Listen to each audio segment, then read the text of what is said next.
very closely.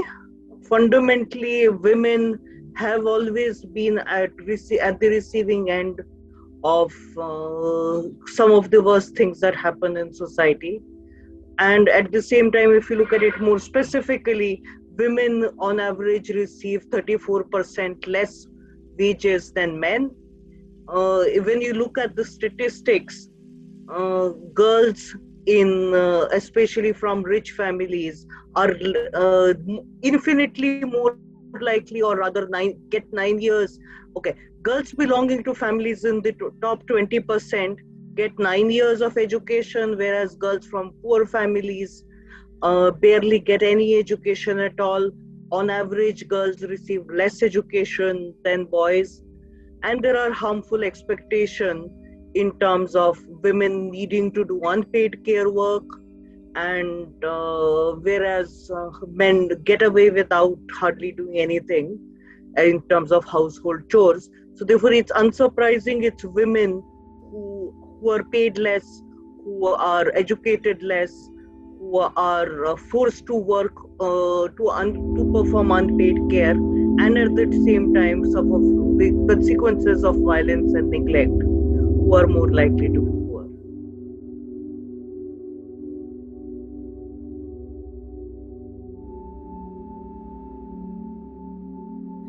So there are two parts to it. There's the policy bit, there's the program bit, and there's the social change bit.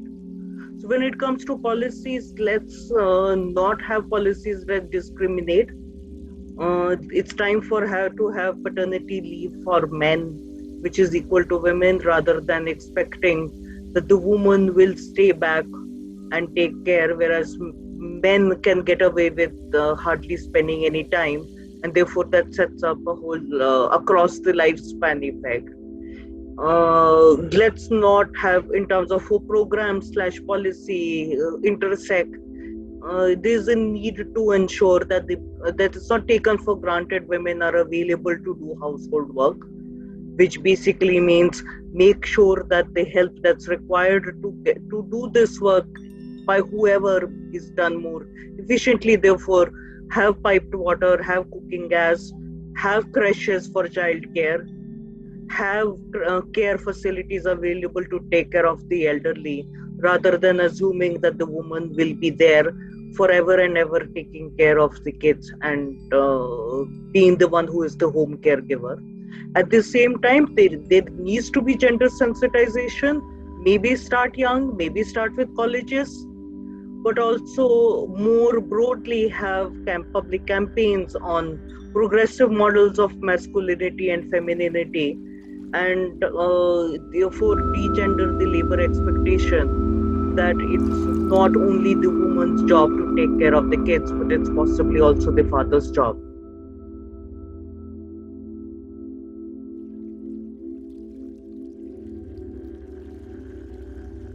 Be models of good behavior. It's not only talking, but it's also doing. Be supporters of the mission. Start at home as well as the workplace by promoting the things that are needed to ensure gender equality, and step back when necessary to allow women to take leadership as well.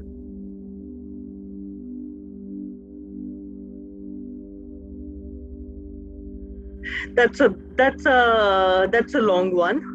Fundamentally unnecessary, and a lot of pain with very little gain, unfortunately, because as it is, when we already have 18 years as the age of marriage, we already have the majority of a large significant share of marriages are consecrated before the age of 18. Therefore, when it comes down to it,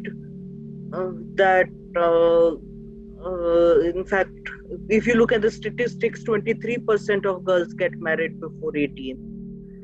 So therefore, what is the risk is, given the fact that the existing provision is ignored, it's unclear what this amendment, which will increase this further, would do, given lack of implementation of existing provisions. Secondly, it's unclear why 18, given the fact that pretty much the majority of countries across the world, the age is 18. So therefore, in fact, 145 countries across the world have it at 18 or lower.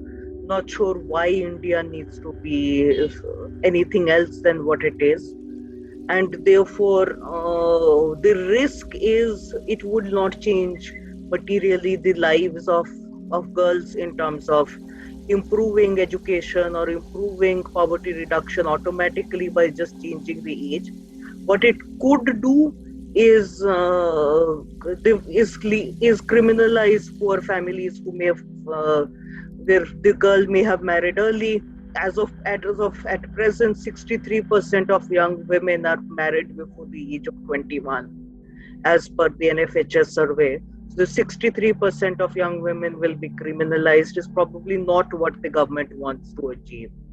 And at the same time, if in that stage, while they are married but not legally so, access to sexual and reproductive health facilities would be impaired.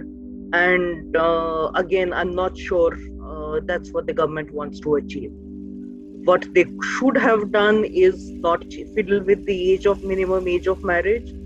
What they should have done is improve provision for education, meaningful employment, or reduction of poverty of girls, and improve the implementation of the law as is. At least those 25% marriages that happen before 18, at least those should not be taking place before you even think about moving the age higher.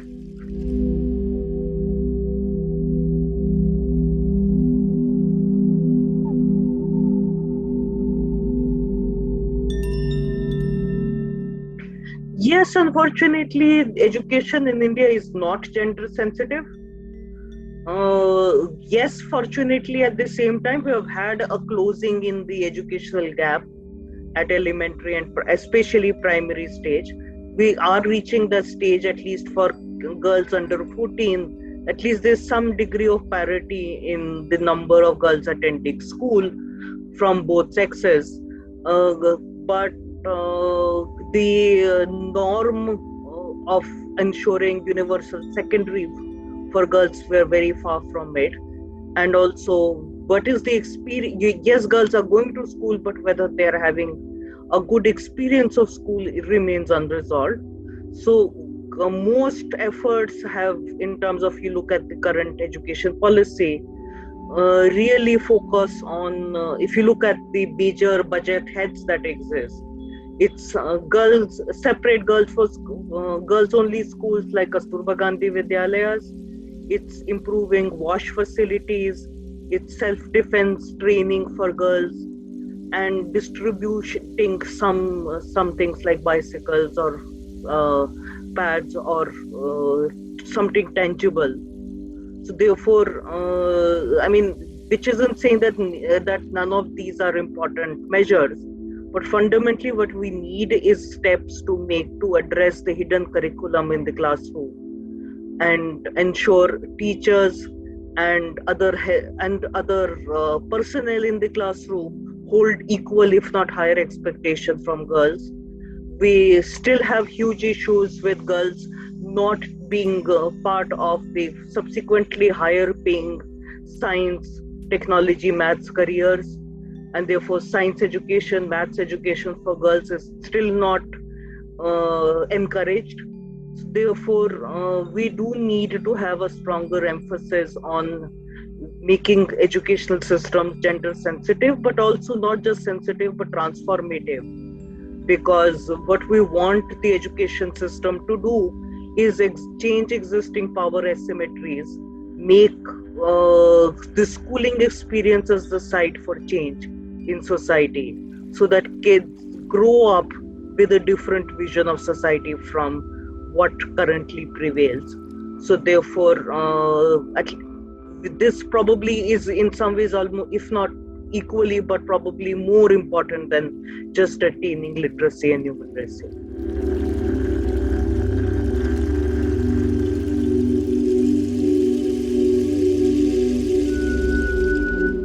So, yes and no. Policies are an essential but not an adequate precondition for change. So therefore, yes, it's important to have a policy commitment to gender parity. Yes, it's essential that that schemes, etc., make provisions for girls. But if government diktat alone could change social attitudes, we would be having a different society. So yes, its policy interventions are great, but we need mechanisms to win the hearts and minds of people and mobilize communities, the youth themselves, the parents, society at large, towards that direction of change, because we probably need both.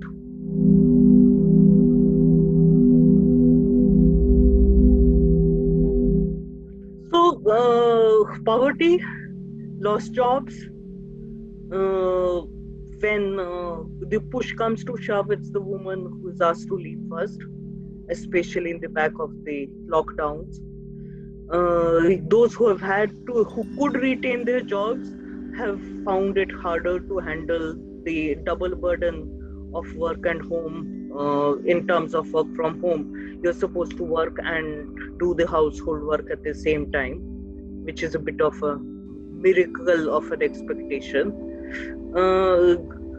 Girls and women have been found themselves out of educational spaces, and we have had an epidemic of violence that has swept the households as families are being locked in small constrained spaces without the space to leave.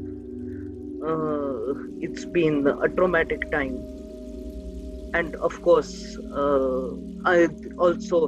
ultimately it's a pandemic, so therefore missed opportunities to access healthcare, be it in terms of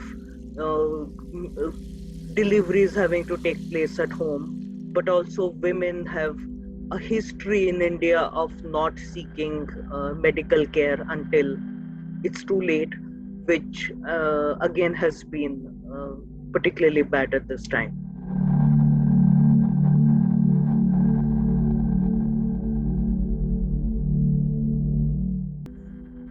Not to be silent, not to tolerate gender bias, and at the same, to call out those who are biased towards and to move to a direction of change, towards a direction which is of a society that's more transformative.